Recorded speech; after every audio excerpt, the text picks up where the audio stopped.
All right, Lee, I see your screen and it is half past. So would you like to begin? Yeah, sure. So it's fine. My head hasn't been in what the market's been up to. I think I traded a little bit on Friday, quite early on during the session, made some money, stopped, forgot about it. And I only just brought the charts up about 10 minutes ago. So kind of what strikes me, well, big picture this week, FOMC on Wednesday. That's come around quickly. Where's the time going? Yep. Um, We have a live session scheduled for that announcement as well, which was just added to the calendar this morning. yeah. So, what can we expect? The session on Wednesday, morning session, is probably going to break the initial balance, then just bounce around in the range up until the figure. I think in the past 3 years, once I've seen it not do that, whether info is leaked or having we just went, one direction. But Wednesday is going to be it's likely to be range bound up until the figure. Notwithstanding, I'd expect the overnight to break and the initial balance to break. The whole Credit Suisse thing, I think that's kind of played out. It's been assimilated. And what really struck me when I was looking at various charts, dailies on the left, with the exception of NQ, everything is kind of in a tight, not a tight range, but range bound, and has been for about the past week and a half. So on ES, it's about 4,000 and change down to whatever there was that spike down. But let's say roughly 38.75. We're in a range there about 125 points. You can see range on YM at the bottom left, very much the case. Now the ranges are wide during the day, but we found the boundaries. It's NQ here, which is the odd one. It's going on a tear. Also, what's interesting, RTY has just broken overnight the lower edge of the recent range. And it was RTY that led us down over the past couple of weeks with the whole Silicon Valley Bank stuff. So I'm mindful of the range edges, but cautious.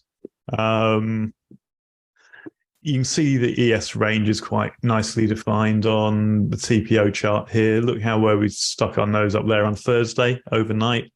It was to the bottom, the previous range, around 4,010, something like that. We can see where the bottom is. And right now, surprise, surprise, for Monday, we're in the middle. But there are no interesting TPO artifacts above us or below us, really. If we break this sort of 4,010 area, we nibbled our way into this bunch of single prints here, running from 4,002 up to 13. So that's interesting. Get there today? Don't know. But, if we get above 4,009, I wouldn't expect it to go much beyond 13. Just consume those. Below us, we were 2 ticks off of a poor high overnight, which I thought was kind of interesting because it sure as heck turned around. Okay, so yeah, weak high, and it's UB up at the overnight high as well. Mm-hmm. So with FOMC coming, I don't think we're going to see anything majorly dramatic until the figure's out. So my take, as ever on a Monday, is I'm going to be cautious, understand where the recent edges are of the range. But there's nothing especially jumping out to me as go look for this. So I'm going to wait for the session to open, go take my overnight break, look for a B to A, look for initial balance break, see how far we get on the recent range. I would not expect that we're going to go miles above, 4,000, what's that, 4,013? Or miles below, we get below 80, we can understand where the low is, sort of 40. But I'll be keeping my eye on RTY. That RTY having stuck its nose below that range, bottom about 1730, 1740, and also NQ whizzing up. These are the awkward things. But that's kind of what I'm seeing. I'm going to sit and wait. Just trade what I see, really. That's my view on the week. What about you, Jeff? Hedge fund call and observations. Yeah. Well, some of the stuff I agree with what you said. Some of it I don't. Let's talk about the UBS Credit Suisse thing. In order for that deal to actually, go through, and it appears that it is, there was a $17 billion write down on one of the notes. So this came up on the hedge fund call. We talked about this for a long time. What's going on here? And there's a couple things that are interesting to these guys. And again, if you're new, I every week I get on a call pretty much as a fly on the wall with some acquaintances and friends of mine who are active hedge fund traders, managers, or they're a couple of the people that come to this session are family funds, and then there's a couple of just large independent traders. So there are about 17 of us if we're all there. And anyway, so today, that was the question. What's going on with this? Well, the first thing is the write down is very interesting. It's massive. The second thing we talked about, and I've chatted with some of you privately about this, there's been a whole bunch of stories hitting the news about the smaller bank executives, buying their stock on the big sell-off. A lot of those RTY listed small financials, and they're showing their confidence in their own company, that their balance sheet's okay. And one of the guys on the call brought up something very interesting with that point. He's like, if I'm the CEO of a small bank and I'm in trouble, of course I'm going to do that. I'm going to buy my stock because if the bank goes under, he's going to lose everything anyway because the CEO is going to have a lot of equity in whatever bank he's in. So, the disagreement from what you said, Lee, is the hedge fund guys, and I tend to agree that this isn't over yet, that there's still more to come. But the big question will be in the sector. Absolutely. Yeah. But I think reaction to the UBS news from Friday is dealt with. But of course, there's going to be more crap coming out. Yeah. And so here's where they're all at. Last week, if you look at the financials, that's what crushed YM and the S&P, and the NASDAQ was strong because there was a big rotation into tech because there's literally no place else for money to go right now. And there's a lot of money on the sidelines.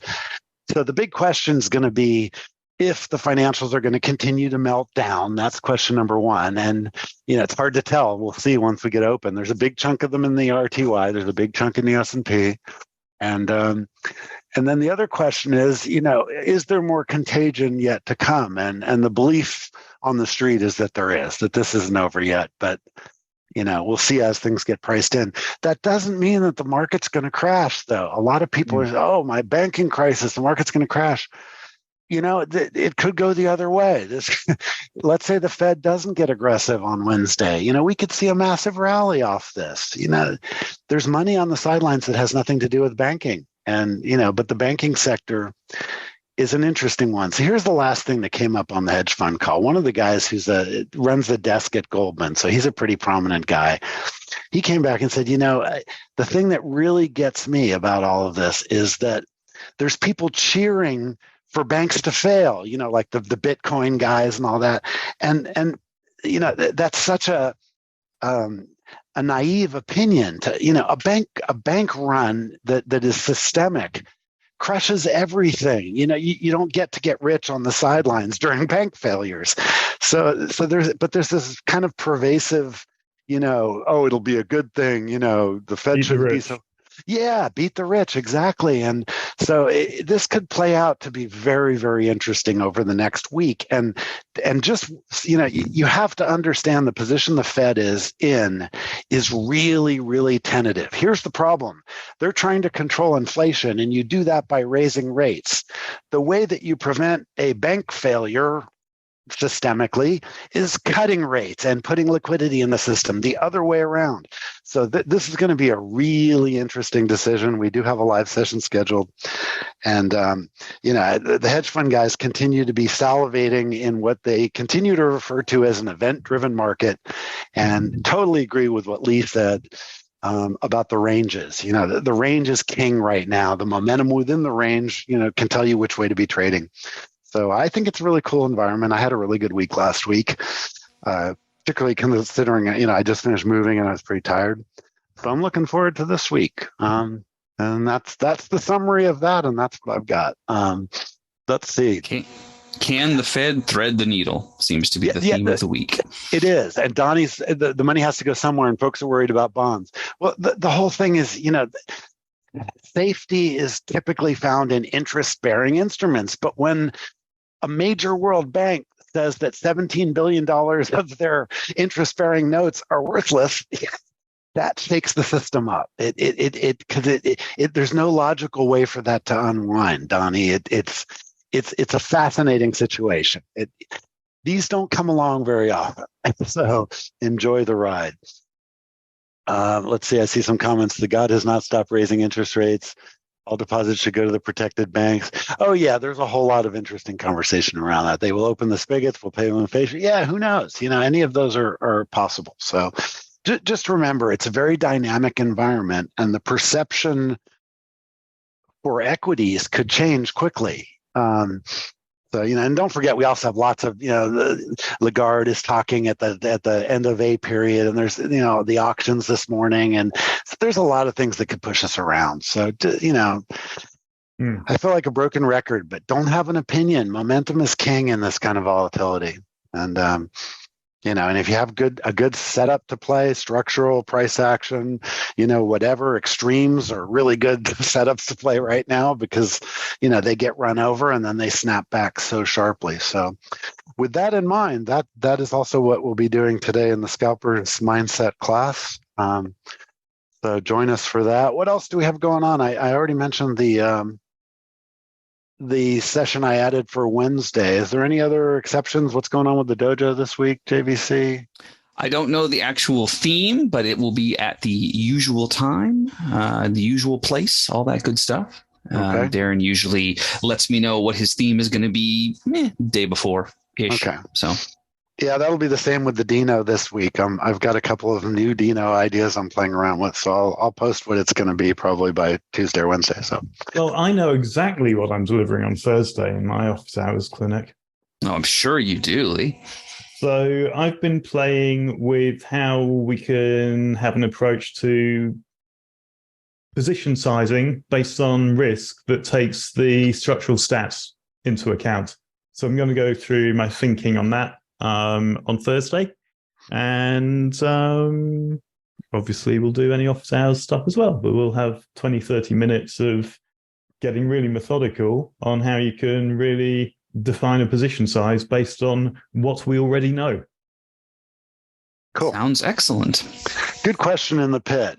Is there, with Trump arrest and Z coming to Moscow, is there any potential volatility? Absolutely, yes. And the Trump arrest thing could get very interesting, with all the let's have another Revolutionary War wackos that we have in the United States. So who knows? Yeah, but those things don't tend to impact the market as much as you would think they do, unless the market perceives a lack of stability. And that was another call I had this weekend. I've talked about this before. I have a friend who has a service that measures world risk, and it comes out with one number. And they have a model that literally incorporates everything going on in the world.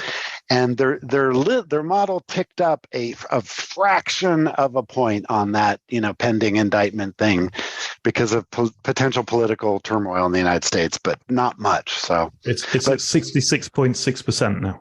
Yes, exactly. It's so this is one of those things that, you just have to always be careful when there's stuff going on and how that might impact us.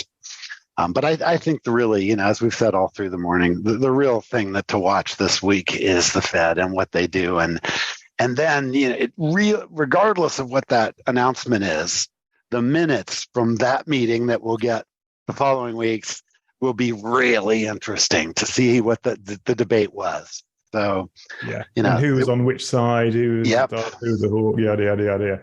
Yeah, and the only other thing that the hedge fund guys, we talked about real briefly, I forgot to mention this, is just, again, they have this very event-driven focus right now because there really are no fundamental plays in the market. It's all about, the events and the impacts of the events. And so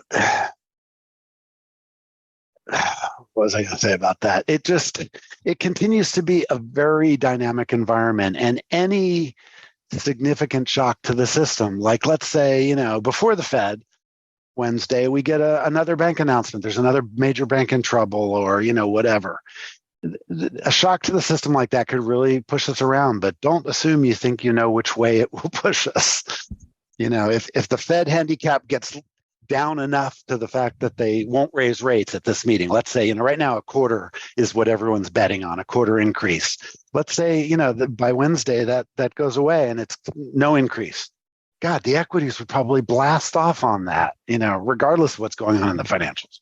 So anyway, be nimble. Don't have an opinion. Let the market. Lee put it correctly. Trade what the market gives us. It's a really good day for that. Definitely. Cool. All right. I think we're probably done with Ides then, unless anyone else has anything else. We can call this Burning Desires and go get ready for the open. Yep. And of course, join us an hour after the initial balance for Scalper's Mindset. Should be fun today. We've had really good NQ trading because of the tech strength. And so, yeah, I've really had fun trading NQ. It's been really predictable. So I'll be curious to see if that continues today. The more range bound we are, the easier that is to do. So stay tuned and join us then. We'll see what happens. Sounds like a plan. All right, guys. I'll catch you all later. See you in the pit. All right. Have a good one.